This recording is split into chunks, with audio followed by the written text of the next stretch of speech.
Now, ladies and gentlemen, you can see we've just passed Canary Wharf. Now, if you look there to the right, you can see where that little bridge runs over the entrance, and that is called Limekiln Dock.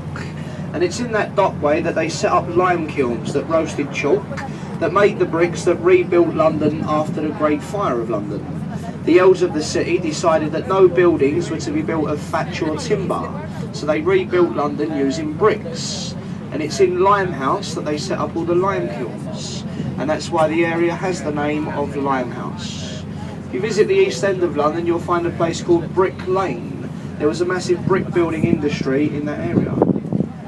Now, the street that runs along the back of the buildings here is Narrow Street. Look at them buildings just back on your right, they're very tall and narrow. Narrow Street runs behind the buildings. The red building with the glass conservatory is the Narrow Pub. Now, it is said that when they built these buildings here on the right, they was taxed on the width of the building. So they used to build them tall and narrow to defeat the tax law. And that's why the name of Narrow Street is there. Limehouse Marina. If you've got a small boat, you can go in through the entrance. Ahead of you are 2,000 miles of inland canals and waterways. You can travel as far up to places like Birmingham, Manchester, over to Wales, down to Cornwall, just by going in through the lock gate there on the right. Before you had all the motorways, railways and air freight, a lot of cargo went up through the canal networks of Great Britain.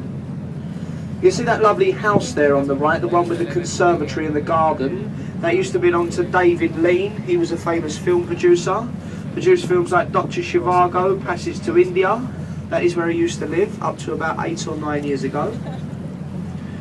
Ahead of the boat and to the right hand side, we've got a bit of a funny looking building. Looks a bit like Legoland. Now, the reason it looks like that is so that every apartment's got a riverside view. Although it looks a bit funny, it is in fact a very clever design, because what it does, it makes maximum profit from all the apartments, you see. So to give everybody a view of the river, it's going to make more money. So it is in fact quite a clever design. Now, it stands on the site of Free Trade Wharf. During the Great Plague of London, visiting ships, they refused to come up the Thames. The only ships that came up this river during the plague were the Dutch ships. Now, the Dutch people, they came up to London with very important supplies for London, lots of medicines, and in return of them bringing this up there, they was given barrels of brandy and barrels of rum for their voyage home. And that is where the famous saying of Dutch courage comes from. So when you're having a drink, Dutch courage. As I say, the Dutch ships came up the river, Free Trade Wharf, and if a Dutch ship comes up this river, even to this very day, it comes free of charge. It's a free port trade. Shadwell Park. Take a little walk inland from the park. There's Whitechapel. The Jack the Ripper murders took place there. 1888, Whitechapel, Bethnal Green, Stepney and Bow. The true East End of London on the right. The old pub there on the right is the Prospect of Whitby, the oldest riverside pub, dates back to 1520.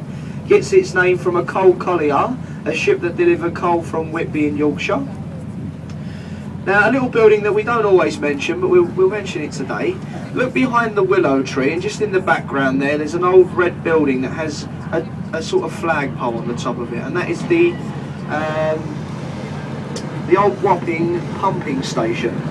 Now, years ago, this pumping station supplied water pressure for Tower Bridge, the Savoy Hotel, and the London Palladium. So, a very important water pump there, the Wapping water station.